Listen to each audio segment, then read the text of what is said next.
Welcome to the Age is Irrelevant podcast with your host, Helen Fritsch.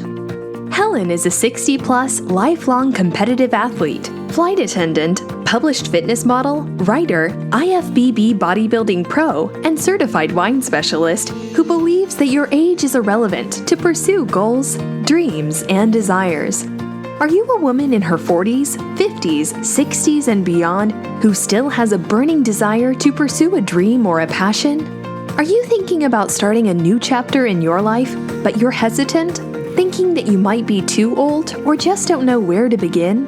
The Age is Irrelevant podcast is a podcast devoted to women who want to defy the odds, smash barriers, and redefine happiness and success after 40. It's time to make a difference. There is no need to dread blowing out that added birthday candle every year.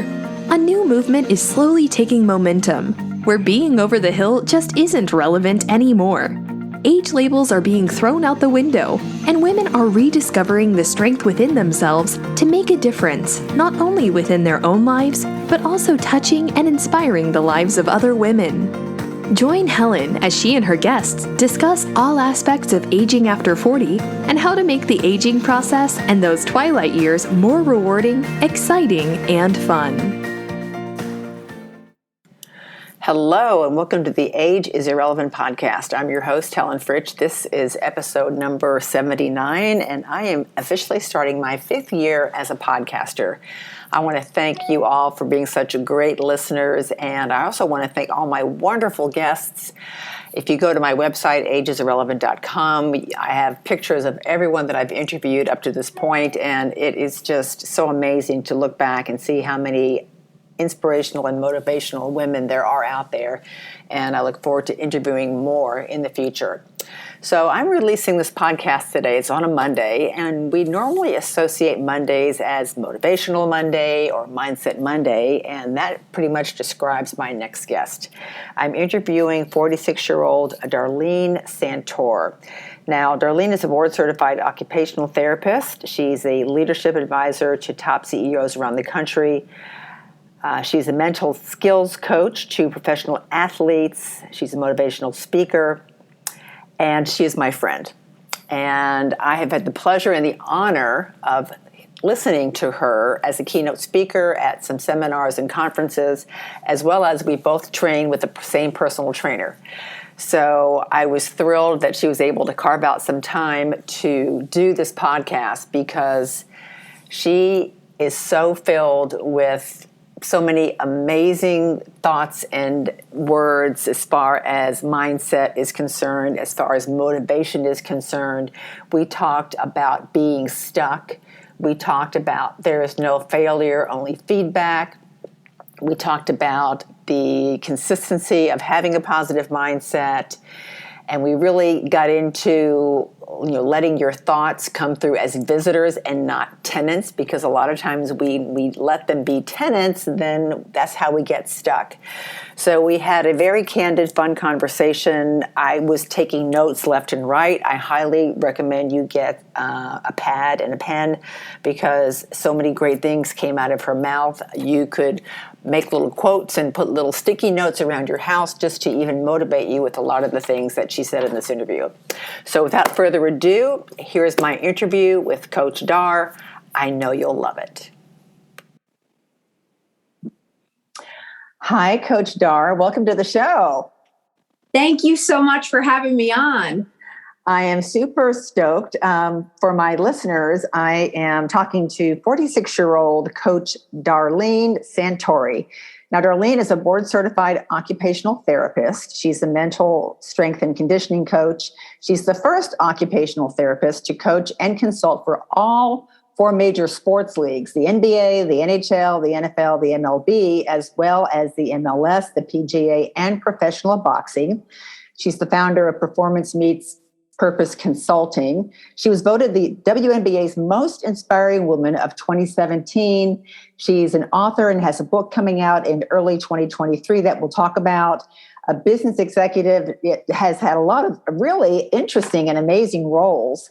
a motivational speaker, and I had the privilege of hearing her speak just a couple of weeks ago, and I literally floated to my car because I was so psyched about her message. She's been on Fox Sports, The Today Show, Good Morning America, SiriusXM Radio, and in many publications. Welcome again, Coach Dar. Thank you so much for having me on. And with that kind of intro, I feel excited again for the day. Well, I wanted to have you on. And I also, in the beginning, I like to go through and hear about your childhood growing up. But one of the main reasons and one of the messages that you have that I've heard you speak and see, I'm follow you on social media, is you're all about mindset. And I think as women in our 40s, 50s, and 60s, that sometimes we just get stuck and we are in this transitional period of physically going through perimenopause, menopause, postmenopause. We are transitioning possibly into new relationships, possibly getting divorced. We're becoming empty nesters.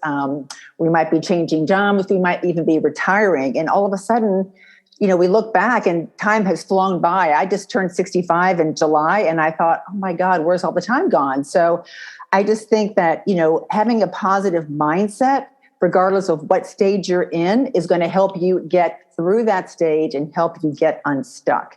So I thought you would be the perfect person to have on the show to motivate all my listeners and get out there after this podcast and face the world and go, I'm ready to take on, new projects, new goals, new aspirations, new dreams. And, my whole big thing is if and when I leave this earth, I don't want to have on my tombstone, should have, would have, could have.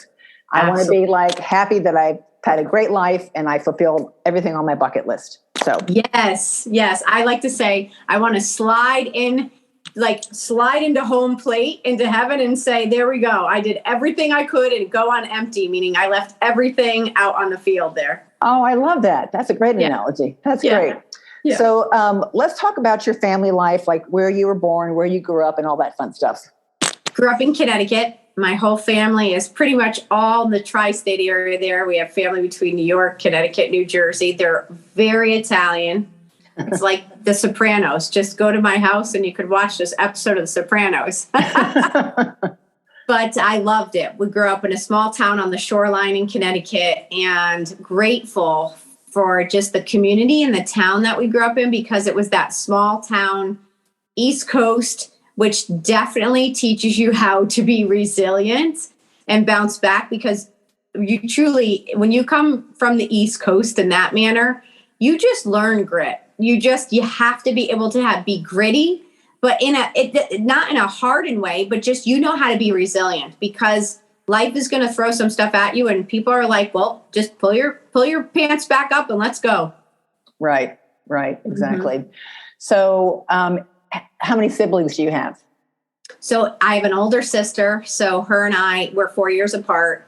And we have a lot of cousins. So while I only have one sibling, our cousins, we are so close that we still do cousins night. And we know our cousins' children very well. Most people don't even know their cousins. We not only know our cousins, we know their kids well. Oh, wow. So even so much that I flew home a couple weeks ago to give a speech in Connecticut.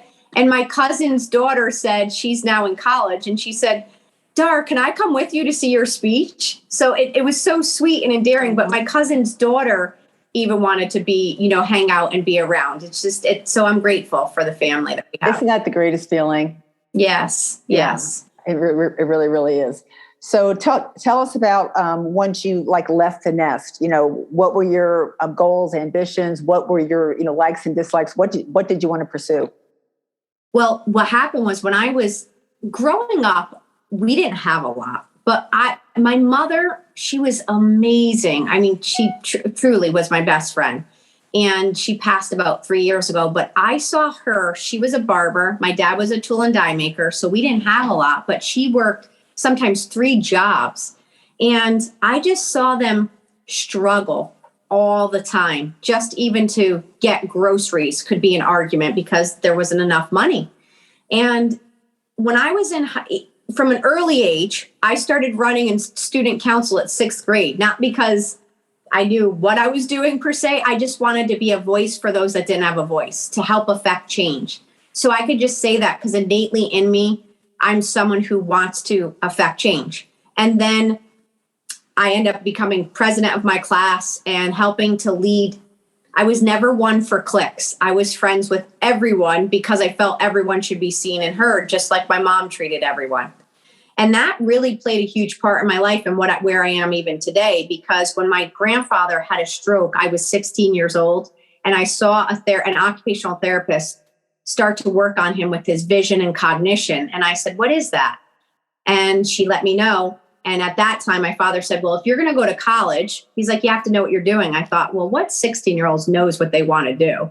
But when she came in, I thought that is something I'd love to do, because I started investigating and learning more about it. So I went to school for occupational therapy in New York. And then when I graduated, I started at my real love became neurology, because I started taking care of traumatic brain injured patients and stroke patients. Wow. So that was my specialty. And I know the listeners can't see me, but I have brain models on my desk. I have brain coasters. I mean, the study of the brain and human behavior truly is my passion, because I help build human capital so then people could build their capital from that.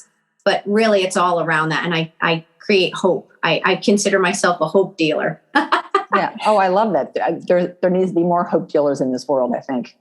Yes. So I went on and studied occupational therapy, and then got out and was treating traumatic brain injured patients, stroke patients, and really was so grateful for life. I had gotten married early on in my life. I was in a hospital that was a world-renowned hospital, teaching hospital. Didn't pay a lot, but it taught you everything.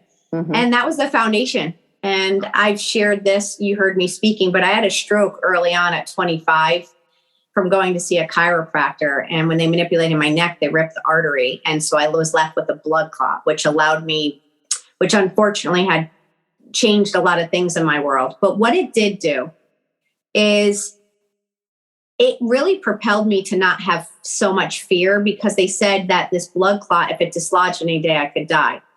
And I share that because I don't want anyone to have to wait to be told something like that. But it allowed me to fuel me to say, well, then I want to go and help change healthcare. I want to go after, and I had so much more gumption to go after things that I might not normally have had. I definitely was someone with gumption, but just maybe not that much. And then I went on and went back to school at night, and then took over and was running a company by 28 years old. That's incredible. And was the company are you still in health? Yeah. Yeah, it was in healthcare. And then I ran businesses from that. And after running companies and businesses for a few years, in 2008, I just had this calling that I wanted to help people more. I wanted to reach people. And in 2008, the world was going through a recession. And to me, it was like watching an accident happen and walking by it and not helping someone. So as a therapist, and then as a business leader, by that point, I saw people giving up on their dreams. I saw they were losing their jobs or their savings or having to relocate. And it was as if life was over. And I thought, no, it's not. I said, I help people overcome the most extreme odds, from being told they'll never walk again or move again or live in the way they could, and they did. You losing maybe your role or your job, while it feels very displaced, if we mentally could help you get stronger and shift your perspective, we could still help you thrive. And so I started to help mix science, which is the neurology, the psychology of human behavior, and then leadership development, my leadership skills together. And I created my own practice, and I have not looked back.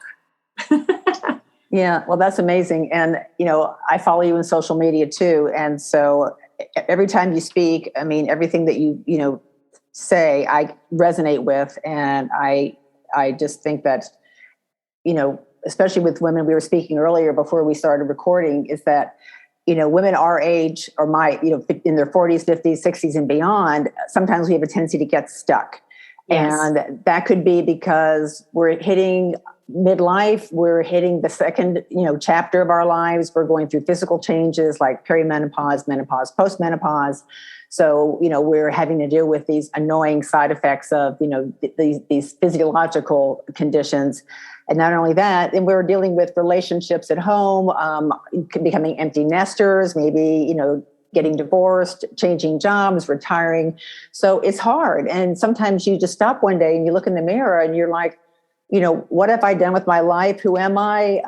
All these years have gone by, and it can be a little daunting, and overwhelming, because you're maybe at a loss, because you're so used to, as a female, being a nurturer and a giver, and all of a sudden the kids are gone, and maybe you're alone now because you and your partner split up, and it's a lot of stuff can happen. But I think we've all been through downfalls, detours, roadblocks in our lives. And for me, it was, instead of looking out and going, oh my God, and having this gloom and doom, bleak, attitude, for me, it was like, okay, I need to take one day at a time and deal with today. And then tomorrow I'll deal with tomorrow, versus, oh my God, this is how it's going to be for the next month, or, what's going to happen in 6 months. And then having this mindset where, I have to continuously talk positive to myself, because negative self-talk is not going to get me anywhere. And just as you being so enthralled with the brain, in my opinion, like lives in the present. So whatever you're telling yourself, yes, that's what the brain is going to try to make come to fruition. If you keep telling yourself that, I'll never be able to lose weight, I'll never be able to, get into a size 6, I'll never be able to become the vice president of this company, your brain's going, I'm going to make that happen. It will. And yeah, go ahead. Well, the brain will propel you or pull you back based on what you fill it with. Mm-hmm. Exactly. So that's why I was super excited to talk to you today, exactly about mindset and consistency. So let's just start talking about mindset, because that to me is like, you wake up in the morning and your mindset determines how you're going to face the day. Absolutely. And so let's go there for a second. For mindset, if you really want to tee up your mindset, start at first the night before. And before you go to sleep, and shut off your social, put it away, you get in bed, or if you're in bed and you put your phone down, I want you to just stop and go to sleep with positive thoughts, meaning we always think about say what you're grateful for in the morning, say what you're grateful for at night. Set the intention in your mind of a place where the subconscious doesn't need to be solving all these problems, that you kind of put it to bed by saying, this is what I'm grateful for today. Thank you for this today. End it with something really positive. So when you sleep, you will sleep more soundly, because you're actually giving your brain like permission to say, we're good. You don't have to be working everything out for me while I'm sleeping tonight. Mm-hmm. Then when you get up in the morning, you definitely don't want to wake up to the news or anything that's jarring for you. So I even joke around and I'll say, set your alarm. I have an Alexa, you might have a Google Home, whatever it is, and set it to a song that you love, so that when you wake up in the morning, you're waking up to a song you love. So it already puts you in a positive state than a jarring alarm sound. And these little mindset hacks, I call them, start to create a healthy mental routine for you. So you set that, this song goes off, it sounds good. You might even start singing when you hear it, because you would have forgotten what you set the night before. Now you're in a positive frame. Then you could even just sit up for even a minute. Don't stay laying there. Sit up, even if it's in bed, and just pause and do any breath work that you want, any journaling that you want, any meditation. And again, if you have to run out the door, you still could give yourself 1 minute of pausing just to get yourself centered and say, how do I want to show up for today?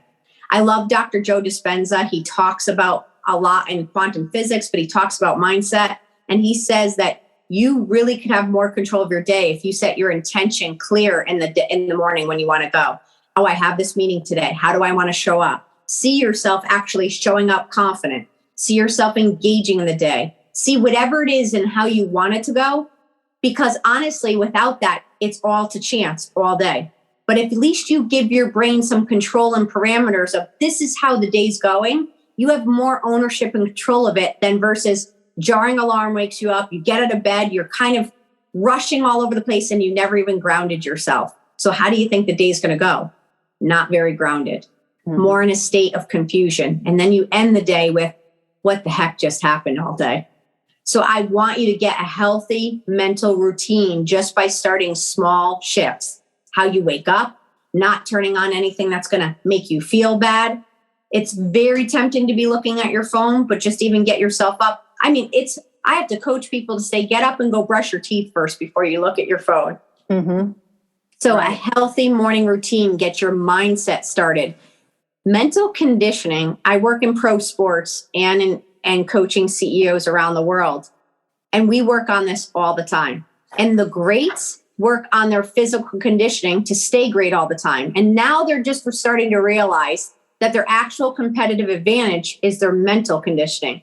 So I want you to know that you don't have to be in the pros in sports, but I want you to be the pro in your life. And to be the pro in your life is to start working on your mental conditioning every day. Not some days, every day. Well, and that's key. You're right. I mean, sometimes I'll even wake up in a bad mood just for no reason. Yeah. And I recognize it right off the bat. And I'm thinking, okay, no, we're not going to start like this. Being a flight attendant and dealing with people, sometimes I'm working a 5 a.m. flight and I'm standing there and I've been up since 2:30 or 3, and then we're boarding at 4:30 and people come on and they're snapping at you and I'm just thinking, oh my God, already? It's not even 5 o'clock yet. And we're being yelled at. Yes. So I totally get it. I totally get it. And you have to shift yourself. I mean, and the other thing I could say for mindset on that is there's the power of reframing. I talk a lot about this in my book, but in that situation, you really have to, rather than let yourself get triggered by the action that's happening, circumstance, person that's out of your control, you have more control than you realize. So to own the keys to your car, which is your brain, and you start to reframe things. And so we're not going to have all good days. And when we have a bad day or a bad week, even a bad month, I just don't want you to catastrophize it to say, this is how life's going to be, or this is how the whole day is going to be now. Try to stop yourself from catastrophizing the whole situation mentally and reframe it to say, this is a moment, this is not the whole day. Or this is a period of time I'm going through, but this is not the rest of my life. So for anyone listening that's going through adversity, divorce, change, loss, whatever it is hard. And the first chapter of my book is called Embrace the Suck, meaning I'm not going to sit there and try to portray that it doesn't. It does. But what I am going to say is, now that we recognize it, now I'm going to help give you a plan on what we do about it. And part of it is reframing it to say, and not catastrophizing it, to say, this is a period. This is a small space in my life. And it's where a period, we don't want to put a period, meaning this is final. It's a comma. So just pause. Take a breath and know that this is a moment in your life, not your whole life. Yeah, that's awesome. That's really, really fantastic. While we're talking about mindset, let's go into a little bit about consistency, because I think the two tie in. Oh, well, I'm working with someone in the NFL right now that has done extremely well. And I said, what does it take to get to the Super Bowl? And he said it takes, one of his things is consistency. The other one is resilience, but consistency. And that you have to consistently be working on yourself and consistently do it in order to reach your highest level.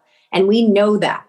But we all fall to this. And so guess what? When you get off track a little bit, don't give up completely and say, well, that's it. I'm not going to follow this healthy lifestyle anymore, or I'm not going to try to do personal development because it didn't help me in this situation. Or you may be getting back out there in the dating world and a couple bad dates, and then you're going to call it quits completely. No, you have to consistently do anything. So the expression that the grass is greener on the other side, it's greener where you water it.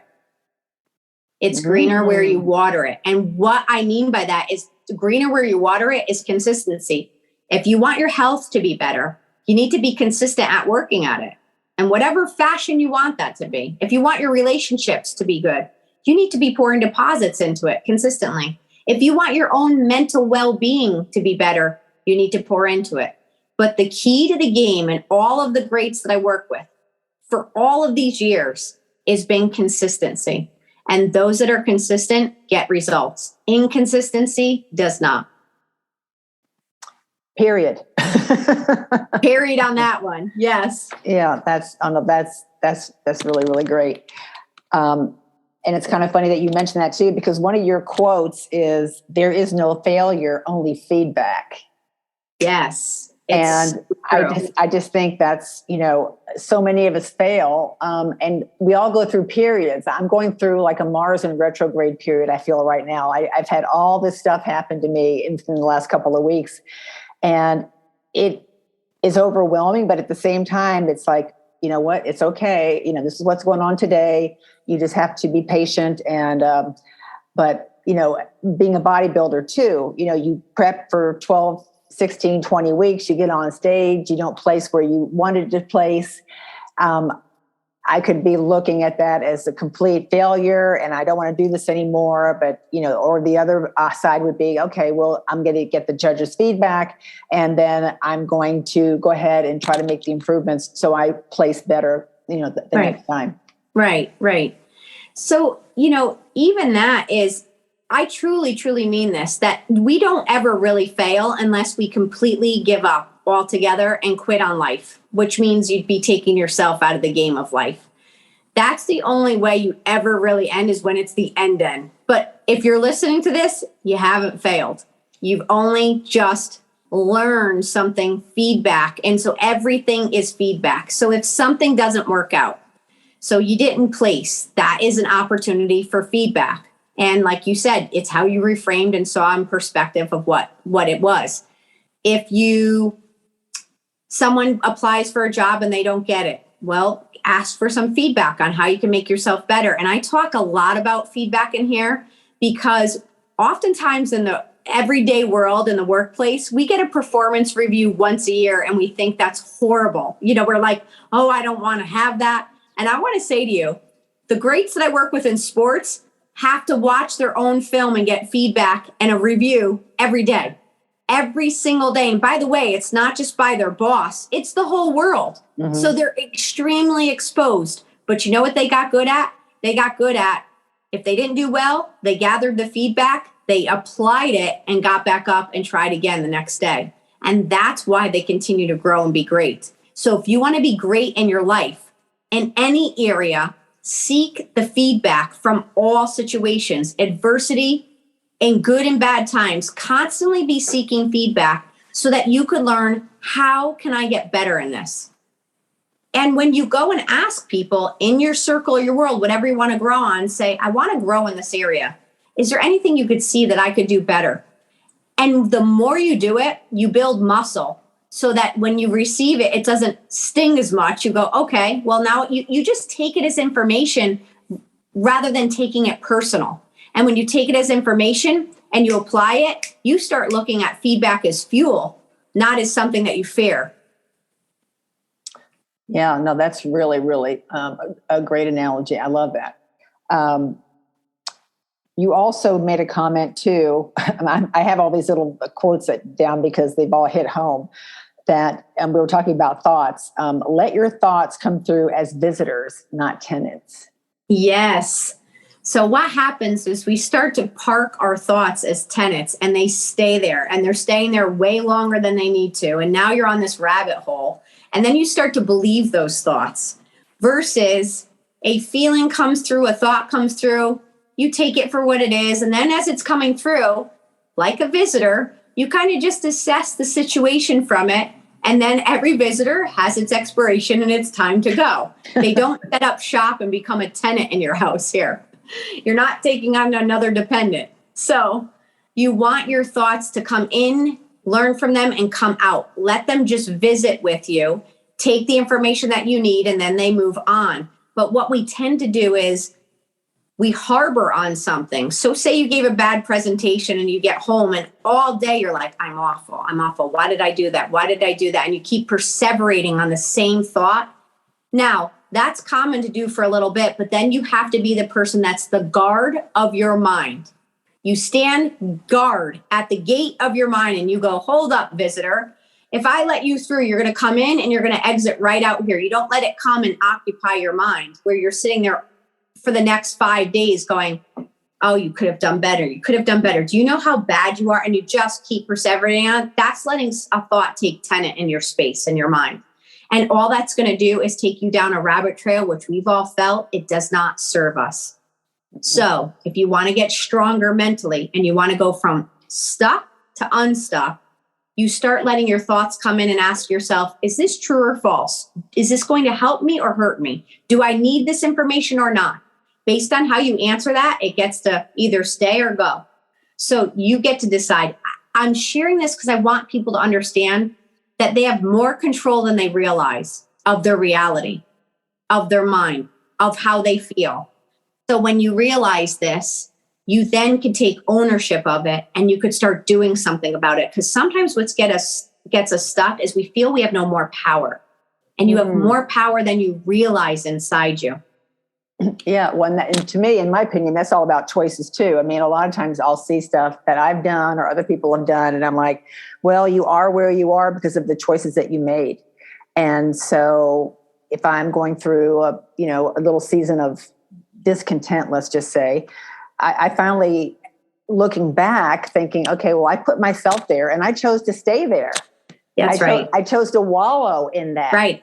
And we've all had friends like that too, where you're an outsider looking in and you just want to go, oh my gosh, if I could just shake them and set them free from this, they're just so attached to this, these thought processes. But yes. I can totally relate to that. Something that you also talked about too, is that when you're in that area of being, stuck, that you always talk about raising the bar. Oh yeah. And that it's all about, especially for me, listening to you speak and you talk about raising the bar, I think that would be someone who is kind of like a Groundhog Day person. They're stuck in a rut. They're doing the same thing day in and day out. They're miserable. And A, they may not know how to get out of the rut, but B, they don't really want to get out of the rut. They're not doing anything to get themselves out of the rut. And so for us to, try to raise the bar, and it's not like, I think, for example, in the fitness world, January 1st, everybody's running to the gym because they have all these new goals. And 3 or 4 weeks later, the gym is empty because everybody, has given up and they're, back on the couch. As a fitness coach too, and as an athlete, you can't get from A to Z. I mean, you have to take the appropriate steps, A, B, C, D, E, F, G. And it can be a slow process at times, but I think if you kind of slowly raise that bar, you will eventually get to where you want to be. Right. And here's the thing, raise the bar is not about doing more. It's about doing what you do well. And you incrementally increase what that is for you. 1% better. You're your own competition. You want to be better than you were yesterday.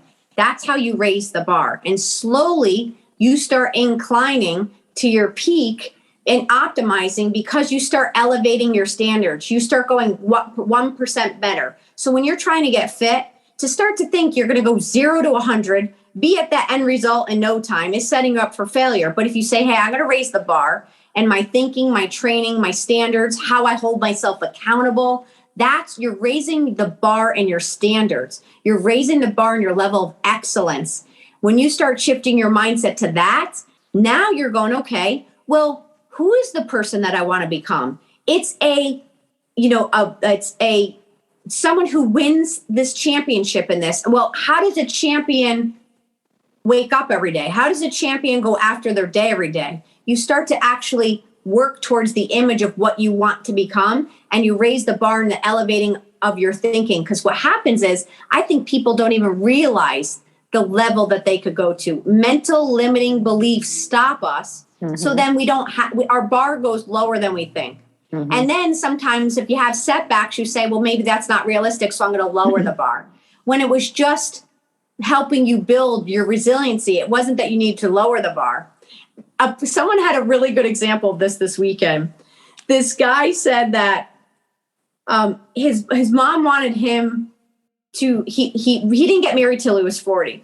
So she said, I want you to find, and she had like a criteria of this person that she wanted him to meet. But she was trying to hold the bar so he didn't just set himself up for failure. So by the time the years gone on, the decades gone on, she went from this whole list to like, just meet someone. And he jokes around. He goes, she actually lowered the bar because she just was exhausted thinking this isn't going to happen.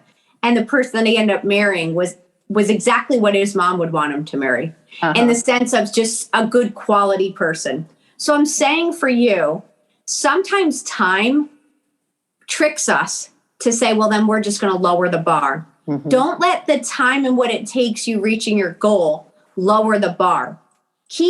Elevate your standards, raise the bar, just change the way that maybe the formula of how you're going to get there. Because when you do, and you finally get there, you're going to be so glad you didn't lower the bar. Because if you start just accepting average on every area of your life, you're going to get average. Mm-hmm. And I know that, Helen, you and I just said that when we get done, we want to go out on, like we gave everything and left it on the field. Well, that means we're not going on anything average.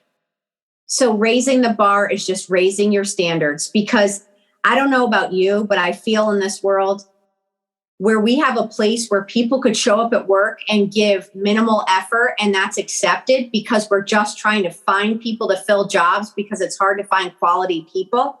Why is that true? Why is it hard that it's hard to find quality people? Anyone listening, I want you to be a person of quality.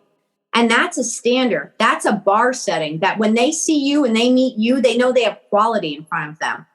Because if we don't keep showing the world what this looks like, what the bar set of just quality good people are, then of course people are going to not know how to set the bar because they don't even know. It's not an example that they could see out there. So be that person that inspires someone.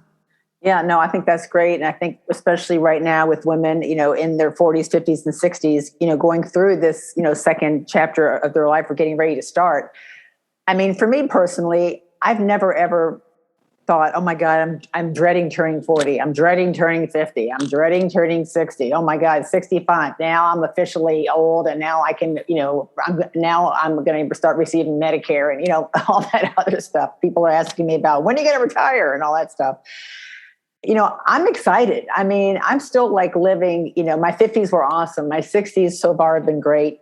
And, hopefully I'll be around to look at 70 and do the same. And, for me, we were talking earlier too about, I'm always like a goal-oriented person. And even though right now I may not be prepping for a bodybuilding show, but I'm a track and field athlete. So now my focus is on that. And I'm training for a big event next month in Utah. So, for me, I'm consistently trying to raise the bar. I mean, you and I work out at the same place, and we have an amazing coach, and he is, Mr. Raise the Bar. But really, I mean, we walk in and he doesn't say good morning. He'll say, great morning, so, yes. Jesse's awesome about that. His positive mindset and his positive attitude are really infectious to everybody in there. And so surrounding yourself with those kind of like-minded people, yes, I think is key, because if you are in a rut, and we've all been there, and you get stuck, and then you start letting yourself get into self-negative talk, whereas if you find a group of like-minded, women or men, a community that you can go into, and if you're going through things, they'll listen to you and show you, compassion, or if you need to get your butt kicked, they'll kick your butt too. And then if you are celebrating something, they can celebrate also. So I think that's a big part of, trying to even raise your standards too, because sometimes you just can't do it alone. No, you're right. And so mentally, I want you to have what create where you want to go, raise the standard, but then for sure have the right people around you, because when it does get hard, we're not meant to do this alone. We need people around us to keep going. I mean, I know exactly what I need to do to work out, but I need my trainer and coach to hold me accountable to it, because I'll choose work oftentimes over getting to it. So I have to set the intention and be held accountable. Yeah, I got up at 4:30 this morning to get to the gym by 6 because I had a bunch of stuff this morning, and I thought, if I don't get up early and go to the gym and work out with him, I'm not going. That's right. If I don't do it in the morning, it's not happening. Yes. Yeah. So I'm all about that. So let's talk about real quick too.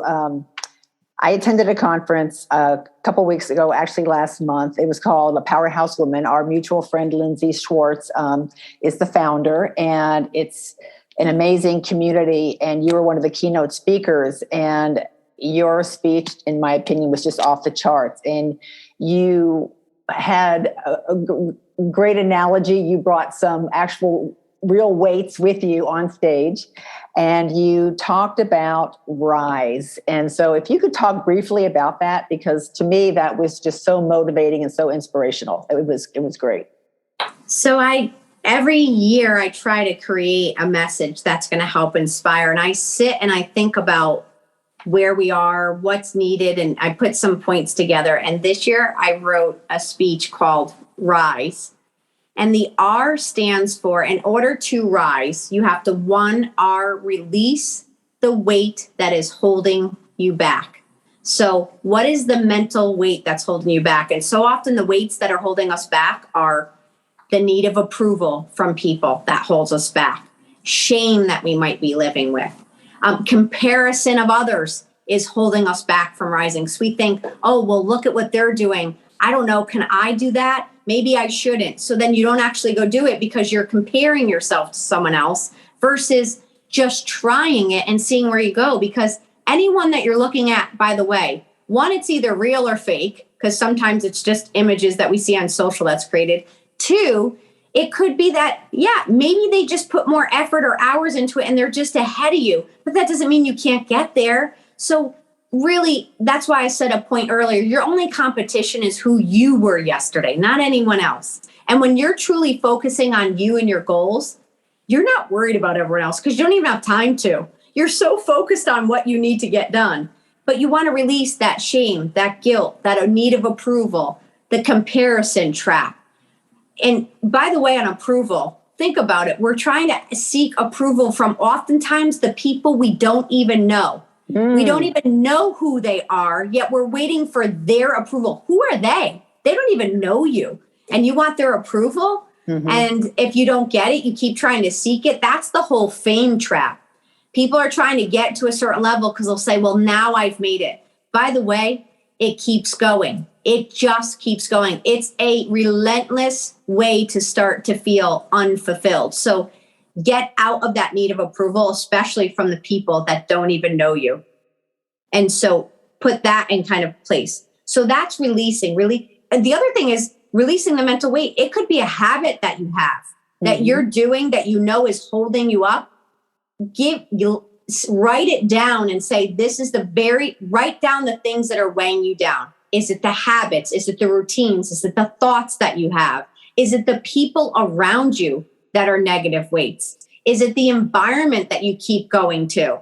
Is whatever it is that's drawing you into addiction or habits or routines or patterns or people, those are weights. And every time you keep adding another weight on you, and I show this on stage of stacking these weights, you are now holding this all day and all night. And then you wonder why your health is breaking down because you have mental weights holding you that you never get free from.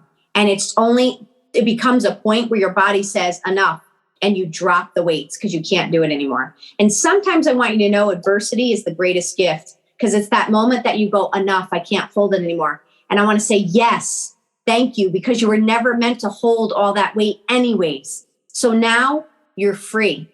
You've hit that moment. It's hard, but you're free to go start building yourself up the healthy way, the way you're supposed to. So that's R. I is igniting the passion within you. When we need to rise up, we need to get ignited back by our passion, the thing that fuels us, the thing that we lose time with. And I want you to start to take inventory of what that is. What is it that, when you start getting hit, whether you go through divorce or things have changed, your hormones are changing, sometimes you just don't even feel inspired about anything. And so you have to put this to practice and start doing some thinking about what were the things I was passionate about. And by the way, what am I passionate about now? Because maybe what you were is not what you're passionate about now. Maybe you got a divorce and now you have more time and you're sitting there going, you know what? I might want to take up something new or be in a different experience, and you become passionate about a new hobby. But you want to take inventory about what the things that ignite you and find out why. What is it that's who is it you want to become? Be ignited by the mission that you want to live, the legacy you want to leave behind, the person that you want to become. Be passionate about the people that you're with, the things that you're doing. Put things into your day that ignite this fire within you. Because if you want to be lit, do the things that light a fire within you. You don't need a fire lit beneath your feet. You need a fire lit within you. And that's by figuring out why you're here, what you want to do, the legacy you want to create, who you want to become. If this is your second mountain, you have a canvas. Go create something that you always wanted to. You don't want to live saying, I wished I had. You want to live saying, I'm so glad I did. And that happens by finding the things that you're passionate about. And sometimes when you're in a spot that you're like, I don't know, then I just encourage you to go try things. You'll find out real quick whether you like it or not. Take up dancing, take up a new sport, take up a new hobby, join a group, do things that push yourself out of your comfort zone a little bit to start seeking what you're passionate about. Because once you figure out what you're passionate about, you'll feel it. You'll go, oh, I want to do this for hours. You know, I have a player that I coach, and he just showed me this Lego set that he's building. It's 7,000 pieces. But what he loves is it takes hours for him to figure out how this comes together. I mean, it's a huge Lego piece. And he is so passionate about finding hobbies that fuel him mentally. And he gets lost in it. And so I don't know, that could be painting for you. That could be anything. But find the things that bring you joy again, that ignite the fire within you again. Because when you ignite that passion, you're going to start to rise up again. Mm-hmm. But you've got to put yourself out there. You've got to get back up the plate again. You've got to try again. And to just say, well, nothing ignites me. Well, you're not going to know unless you show up to see what fire is going to be lit, what turns you to where it's the joy meter turns back on. You've got to get back out there and try. So figure out what's going to ignite the passion within you. And then S is seizing the moment.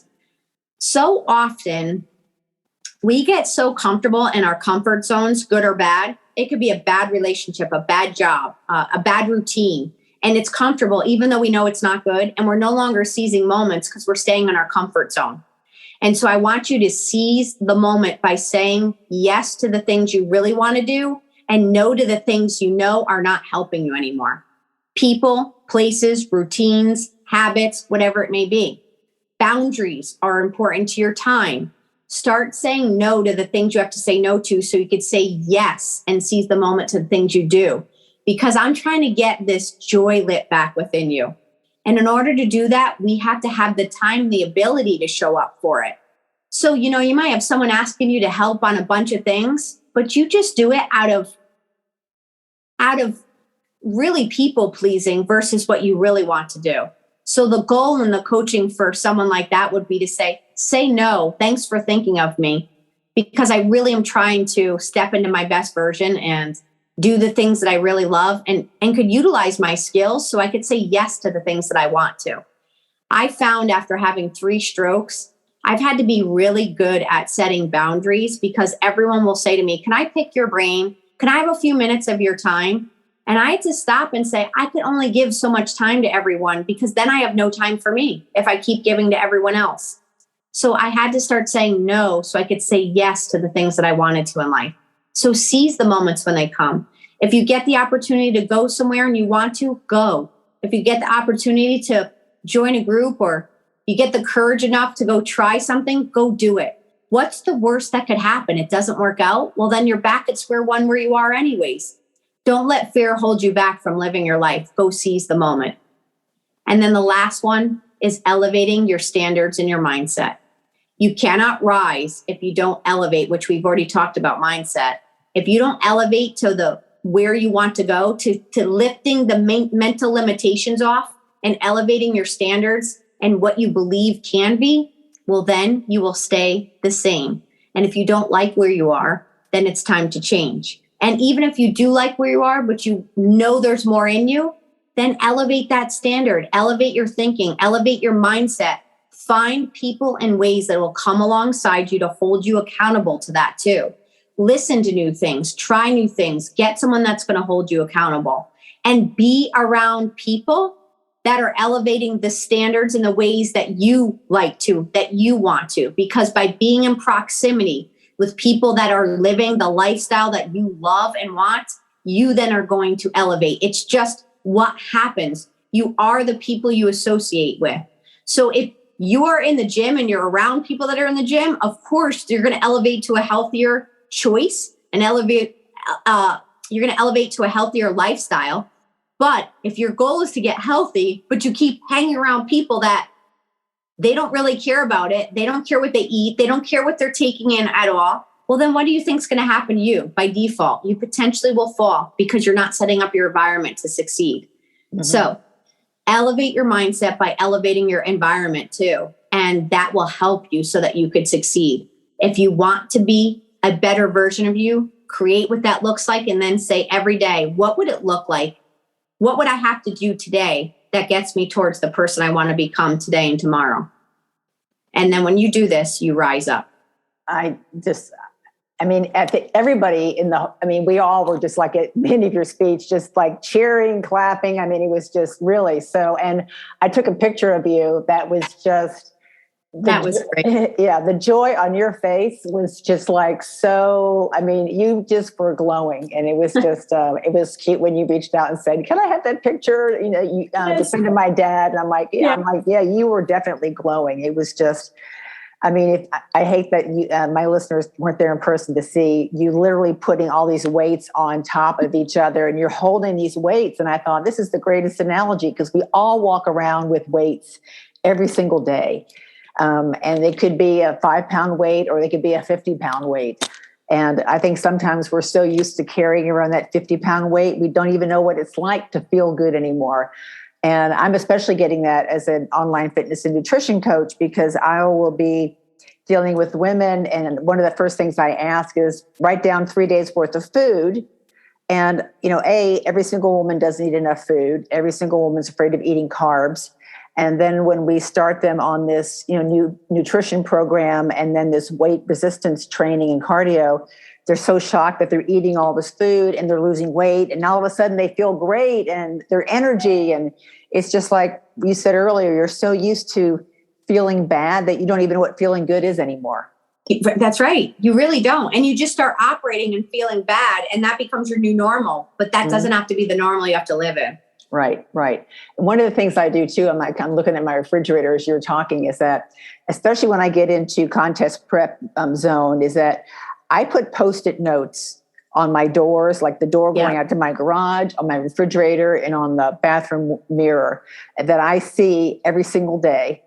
And so for me, I'll read it and I'll read it again. And I'll read it again. And so subconsciously, it's just these positive affirmations that you consistently try to tell myself over and over. You're this, you're that, you're going to get this, you're going to achieve that, to the point where, you physically, subconsciously even start believing it, so.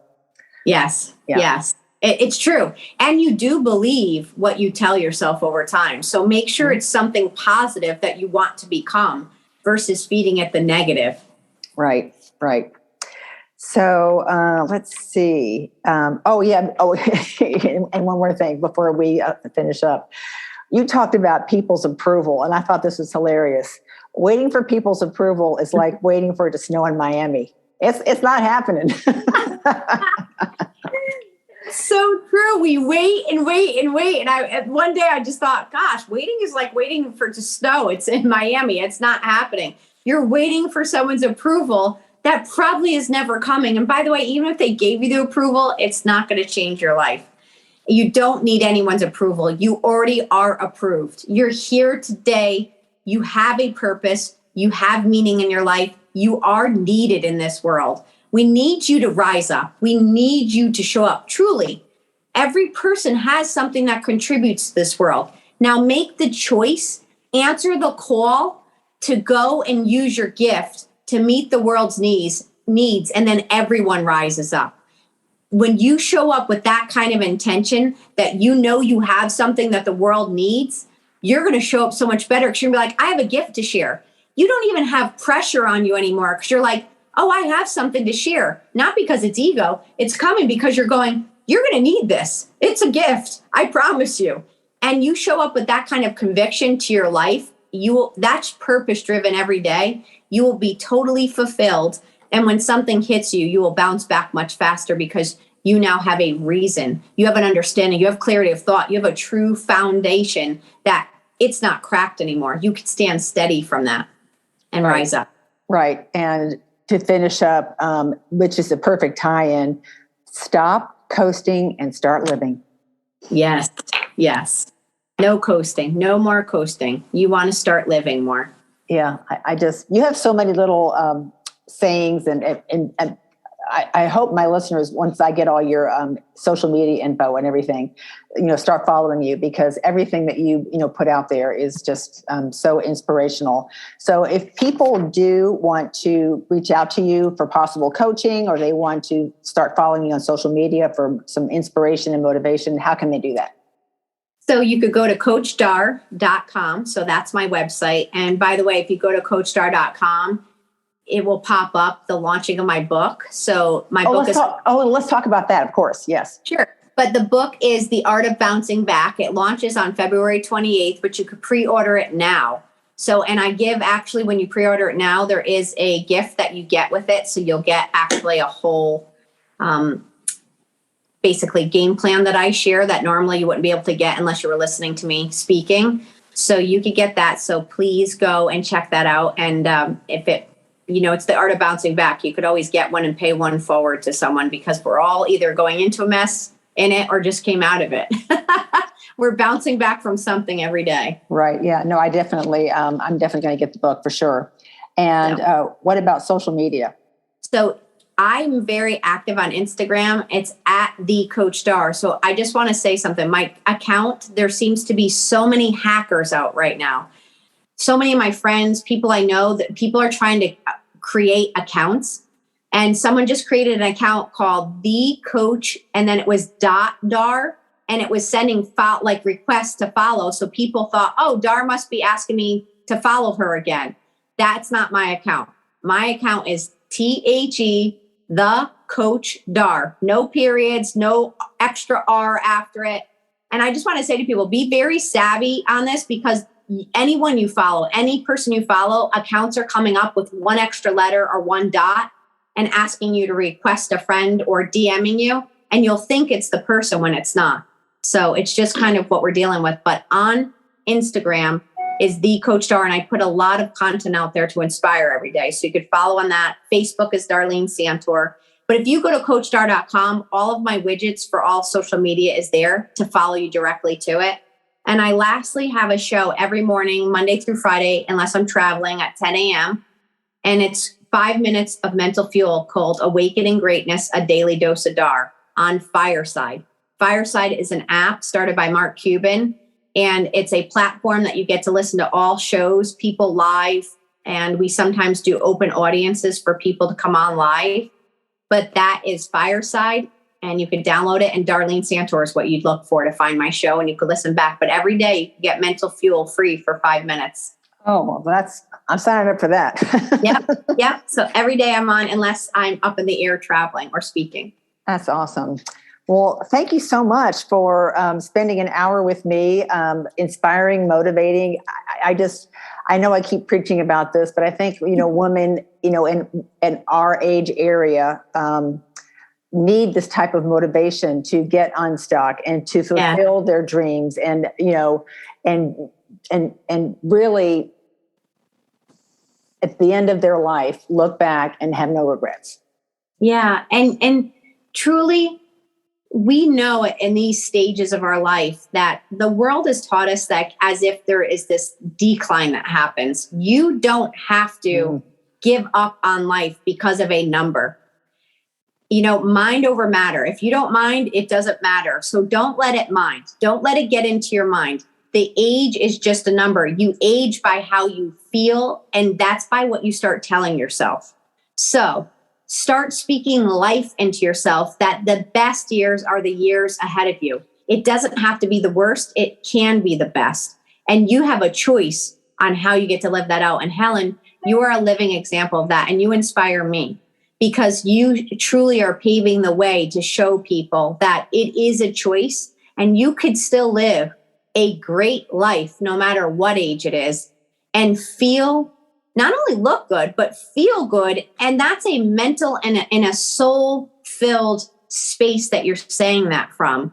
So I just want to thank you for the work that you're doing and the inspiration you're putting out there, because it inspires many people. And I shared at the beginning of our conversation before we got on that I used to work and help music artists in the music business. And women that were 50 started to feel like they were pushed out of the music world. And now I love it because 40s, 50s, 60s, and 70s have made such a comeback to show the world we have life, we have gifts, we have a fire in us, and that we are here to help continue to make this world better together. And it's not about, look at me. It's just about, listen, we still have worth and we can contribute into this world. So watch out. And I thank Meryl Streep because I love her and how she's blazed a trail. But there's so many women that are out there blazing a trail. So be the one. Greatness is not what you accomplish. Greatness is how you inspire based on how you live your life that inspires someone else. So be that person go inspire someone else based on how you're living. Because this life is not over. It's just begun. Hey, amen on that. Amen. And that's a great way to end this conversation. Again, thank you so much for taking the time. It was extremely inspirational and motivational just to talk to you. I mean, I'm sure as you could see me, I was like looking down half the time writing notes. So I can't wait to let everyone listen to this podcast. And I hope you have an awesome day. And thank you. Take care. Thank you so much. Take care. Well, I sure hope you enjoyed that interview with Darlene. So many great points to highlight. And here are my takeaways. Number one, Darlene said that your mindset sets the day and your brain will either propel you forward or hold you back. So how do you set the tone for the day? Well, you start the night before. When you go to bed, set your intentions for the next day. Go to sleep with positive thoughts. Manifest how you want your day to go. Once you start this daily positive mental conditioning, your brain will adapt to this routine and help you manifest your positive affirmations and desires. Number two, this is one of the things that I really loved about our conversation, and she said, let your thoughts come through as visitors, not tenants. We get stuck in life because we continue to obsess over the same thoughts, can't let go of unproductive habits, or can't break free from the same monotonous, sometimes harmful routines that we have established. We're stuck because we feel that we have no power. So how do we break free from all of this? We don't let our thoughts set up camp in our heads. Yes, we all have stressful situations that we deal with at some point or another, but the goal is to deal with it and then move on, not let it take up residence in our thoughts and in our heads. You have the power to go from stuck to unstuck. Number three, raising the bar. It's not about doing well, it's about getting better and raising your standards. Mental limiting beliefs stop us from doing that. Don't let time dictate how you raise your bar. For example, there have been many times in my bodybuilding journey where I placed poorly at a show. Was I disappointed? Of course. But did it stop me from wanting to compete anymore? No. I received feedback from the judges and then took appropriate measures to work on improving in all those areas that needed improving. And it paid off. I won a national show and I turned pro. You see, we really don't fail. Failing is not showing up at all. We learn from our setbacks on how to get better, grow more, be more productive, turn a bad habit into a positive attribute. The grass is greener when we consistently water it. If you consistently water your own grass, that will fuel you to more positive results in the long run. And finally, rise. I loved her analogy of rise. Rise is we carry so much weight around on a daily basis, and it's no wonder we experience negative mindsets. So we need to release the weight, the mental habits that are holding us back. Ignite the passion within you. S, seize the moment and say yes to things that you want and no to things that hold you back. And finally, E, elevate your standards and your mindset. Your only competition is who you were yesterday. Daily positive mindset affirmations will definitely propel you to a happy, productive life. If you want to reach Coach Dar, you can find her at coachdar.com, at @thecoachdar on Instagram, and on Facebook, she's at Darlene Santore, and it's Santore. If you want to find me, I'm at Helen Fritch _IFBB Pro on Instagram, Helen Fritch on Facebook, and you can check out my website, ageisirrelevant.com, and you will find all my podcasts there, as well as my Age is Irrelevant merchandise, some workouts, and some other fun things that I've thrown in there too. I appreciate you all. Thank you so much for listening. And if you want to personally reach me also too, you can find me at Helen. You can email me at helen@ageisirrelevant.com. And until next time, don't ever forget, age truly is irrelevant. Bye-bye.